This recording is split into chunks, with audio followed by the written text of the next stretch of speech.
What do you want from me? What's going on, y'all? It's Liam Crowley with ScreenRant. We're here at South by Southwest, and I'm now joined by the team behind Drop. Guys, thanks so much for being here. Thanks for having us. They're getting comfortable. We're melting over into here. the couch over here. It's a deep couch. I mean, you're on edge in this film, so it's nice to kind of relax Yeah. here at South by, be a little bit laid back. Yeah. This film, when this film was first announced, Blumhouse has been doing some really cool concepts with the horror thriller genre. This film made me think of a time. You ever heard of Blaze Pizza? Yeah. Yeah, I was at a Blaze Pizza, and someone Haven't. sent me a screenshot of their Notes app with their Snapchat in it. And I was like looking around, I was like, who is this? Oh, did this happen I've recently? received, this was like 5 years ago in Oh, college. wow. But I've received that like strange, notable airdrop. Have you all had that moment happen? Like receiving a random airdrop. A random airdrop. Oh yeah, definitely. For sure. Yeah. Is it PG? Is it shareable? Mine was not. Where was it? Was it like on a plane, restaurant? It was on a plane. It's funny how like I feel like planes it right happens before on you, planes. Yeah. You Yeah, were saying it planes happened and to you on trains. planes people are That's too. what so like to bored do it. before you take off that they're just like, who has their airdrop on? Yeah. Random. I've had like someone like take a photo of me from sort of like a 3/4 behind and then airdrop me a photo like this. Like they're like looking at you and they're like watching you and then they send you a photo of you on a plane and then you don't know who it is. I don't like that. Yeah, it was a little I don't like stuff like that. Especially because you're going to be stuck on that plane with Yeah, them you're for the next several hours. Who's that? Hello? We'll be using that Yeah. in our sequel. Yeah. So when it came to like the developing the story for this movie, I know, Chris, you're directing this one. You took on the script. Do you know where the story came from? Oh, and I did not write the script. But our producers, Brad and Cameron, they were having dinner. They were on vacation and they were in a restaurant. And they started getting airdrops from somebody in the room, and it became this whole game throughout the whole dinner where they were trying to figure out who was doing it, and they never solved the mystery. But they walked away from that dinner feeling like there was a movie concept in there, and that was sort of the genesis of the idea. Yeah. Your character, Meghann, has a lot of emotional growth in this movie. One of my colleagues described it as going from inaction to action. Can you kind of talk about the trajectory she goes on throughout Drop?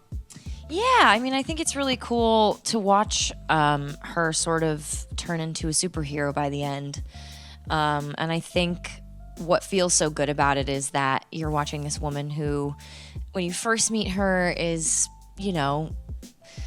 nervous and a little bit shy and really unsure about the date and, the idea of dating again after obviously she went through so much trauma with her prior relationship. So I think that to see her kind of really drop into her power and like kick some major ass is such a great there's just such a good payoff in that.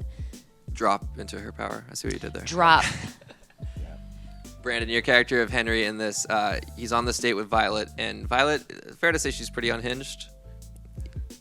Violet's unhinged? A little bit. At the end or when? I mean, throughout the... You're like scene one. He's kind of in the dark on some of the things that are happening. Yeah, on the date for sure. The energy is very strange that he's receiving. What gives Henry the reason to stay? What makes him want to stay?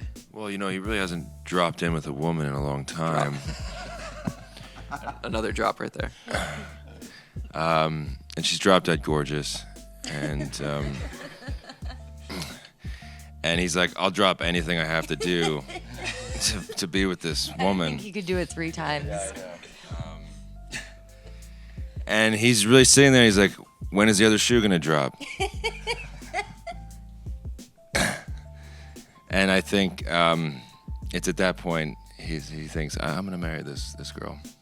On the first date? Absolutely. Love at first Yeah, drop. love at first drop. Yeah. Chris, I love a good just camera work in general in this film, and what really stuck out to me was the vertigo shot you did. I love a good vertigo shot. When you're deciding when to insert that in, why was that the right moment? I mean, that's just Well, first of all, there's a lot of different filmmakers that I drew inspiration from on this film. But one thing that was really cool about this movie was knowing that it's the most subjective, I think, movie that I've made in terms of like telling a story from a character's point of view and being very much inside of her head. And so that really dictated the shots more than anything for me. It was really sort of figuring out Violet's state of mind at any given moment, Very much so. It feels like the characters also have a cool relationship with the camera because of how we're following them around, how we're playing with the editing here. What was it like for you guys on set working with some of these innovative shots? Well, Chris had sort of talked us through it a little bit beforehand because, you know, and I think that you achieved that so well, which is like, how do we create movement and tension in a film where a lot of it is two people sitting at a table? So he kind of said it's going to be death by 1,000 cuts at one point, which made me laugh. But it didn't really feel that way when we were shooting it, honestly. It kind of, all the days sort of moved quickly, but yeah. We finished early. Yeah, We did finish finish a early. few days early. Which never happens. Never happened before. Yeah. Literally never has happened. It's never happened. I was trying to think of a way to squeeze in drop for finishing early, but I can't think of. Is there a dropped out early? Yeah, I guess. could say that. Chris, it's cool to see you back with Blumhouse. Obviously, you've worked with Jason for quite some time. I love the Happy Death Day movies. You know where I'm going with this? Where's number 3? Where's number 3? I heard that you pitched it. I mean, that was a long time ago. I did. I've had the idea for a long time. Jessica Roth and I have talked about it a lot. I mean, the beauty is it's not set on the same day and it's not in the same loop. So like, if the opportunity should ever arise, if Universal ever decides that they actually want a third movie, because the fans do, we're ready. Same characters? Yes. Because this is like And a some new concept. ones. I was going to say, this is a concept that could be applied to like an anthology. Yeah. Same with Drop, too. But what's interesting is that like how each sort of movie kind of introduced a slightly new genre, you know, that we mashed in there. The third movie brings in a whole other genre. Okay, well, I hope we can get some good juju behind this thing and get this thing made. Yeah, maybe. Guys, you were able to premiere this at South by last night. What was that atmosphere like? I mean, it was cool. I mean, there's audiences. Everyone was like, "Oh, you're gonna love the audience at South by." I was like, "Okay," and then I was like, "Oh, this is what they meant," because they're just so. I mean, they just really love movies, and they're so enthusiastic, and there's so much. Felt really supportive. Yeah, they're so responsive and supportive and kind. I mean, the amount like just genuine, kind people that were very expressive and thoughtful in their expression. And then during the film, they were very vocal and would clap and cheer and whatnot. And that felt really nice because it doesn't always happen.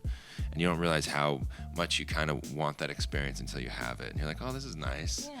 I'm happy It that. reminds you how cool it is to see something in a Yeah, theater it's full of people There's who a lot love of movies. It's just like a lot of communal enthusiasm experience. for the theater and for the theater experience, which was really lovely to experience. Yeah, it's cool because it's like the theater experience right now. So much stuff is on streaming, but not only do you have the theater experience at South by, you have like the best fans in the world. That's for what it. I'm saying. Yeah, so responsive, super so into emotive. It. Yeah, just like Respectful stoked. too. You can Yeah. they know when to cheer, they know when to laugh, they know when to cry. Yeah. Yeah. Felt So very safe space. It was awesome. It's also cool because it's especially hard now to convince people to go see this type of a movie in the theater, because I think behaviors have changed so much and people are so conditioned to thinking like, oh, I only go and see like a $300 million movie in a theater. But like, I think they're missing out on the better experience. Like, this movie was built to be a ride and was built to be really thrilling and to be interactive and fun. And I think much more so than a lot of these gigantic movies that come out that just sort of throw a lot of visual effects at you and are kind of boring. So that's just my fucking truth. Drop it like it's hot. Drop. also built to teach people to silence their phones because Or put them away. just hearing that buzz like scars you a little bit after this film. Oh, for sure. You're like, yeah. Very much so. Well, guys, you're one of the main events of this weekend. Congrats on bringing this thing to South by Southwest, and hopefully we get Happy Death Day 3. Thanks so much. I'm Yeah, hopeful. we'll Thank see. you, guys. Thank you. Why him? Why does he have to die?